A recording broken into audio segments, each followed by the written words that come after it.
De petits animaux font sensation. On les dit surpuissants et capables de survivre dans des environnements particulièrement hostiles. Est-ce que cette réputation est justifiée? Comment sont-ils capables de revenir à la vie alors qu'on les croyait morts? Loin d'avoir livré tous leurs secrets, les tardigrades sont bien mystérieux. Ils mesurent généralement moins d'1 mm et possèdent 4 paires de pattes, des muscles, des neurones, un intestin et un organe reproducteur. Alors on trouve des tardigrades un peu partout. On va en trouver énormément par exemple dans les mousses et dans les lichens, mais on en trouve également dans les sols, dans les rivières, au fond des océans. Certains spécimens ont été pêchés à plus de 3000 mètres de profondeur.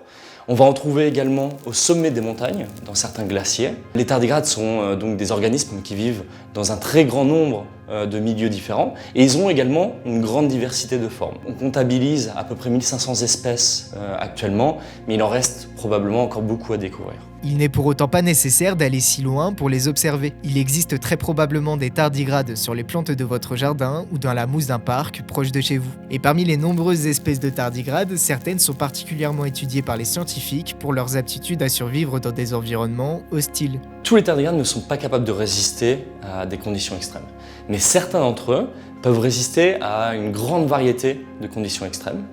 Cela va de pression par exemple extrêmement importante, ou au contraire au vide spatial. Donc certains tardigrades ont été envoyés dans l'espace et la plupart d'entre eux sont revenus en bonne santé.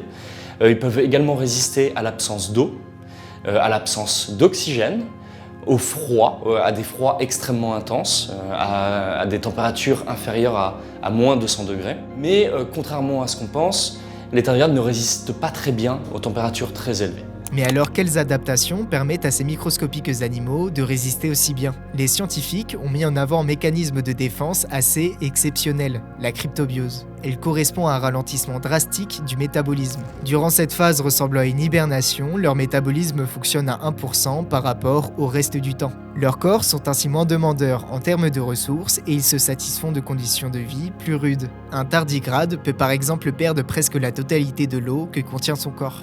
Alors on pense que la cryptobiose est un produit de l'adaptation des tardigrades au milieu terrestre, parce que dans le milieu terrestre, l'eau n'est pas présente en permanence. Mais même sous cryptobiose, ils peuvent quand même cumuler des dommages dans leurs cellules et leur ADN. Et donc, il y a toute une panoplie de mécanismes qui ont évolué chez les tardigrades qui leur permettent de survivre à un grand nombre de conditions extrêmes. Pour autant, il faut garder en tête que ces super pouvoirs sont à nuancer. Si certains tardigrades font preuve d'une résistance remarquable, il reste des exceptions parmi les centaines d'espèces qui existent.